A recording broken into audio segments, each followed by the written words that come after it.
ఎలా ఉన్నారు? బాగున్నారండి? నేను వచ్చేసి క్యాప్సికమ్ వండుతున్నానండి.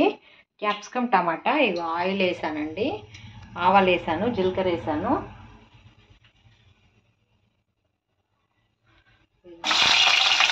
ఆనియన్స్ వేసుకున్నాను.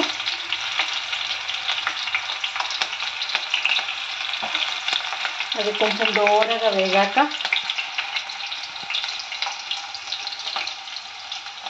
క్యాప్సికమ్ వేయాలండి. పసుపు వేసి, ఇదిగోండి పసుపు వేసాను. అది కలిపిన తర్వాత క్యాప్సికమ్ వేయాలండి.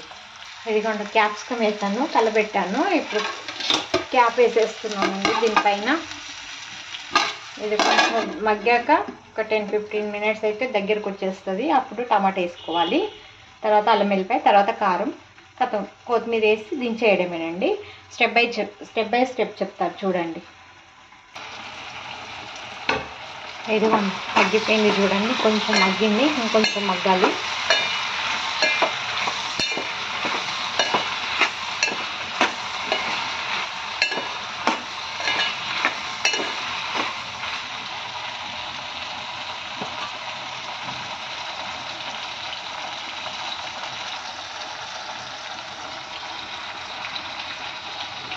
వచ్చేసి టమాటా వేసుకోవాలండి.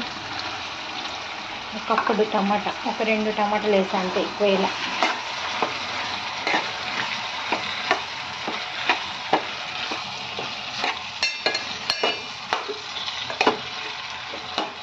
కొంచెం నూనెలో దగ్గర పడ్డాక అల్లం వెల్లిపాయ పేస్ట్, కారం వేస్తూ కొంచెంసేపు నూనెలో మళ్ళీ అది మొత్తం డీప్ ఫ్రై అయిపోయిన తర్వాత వేస్తే సరిపోతుందండి.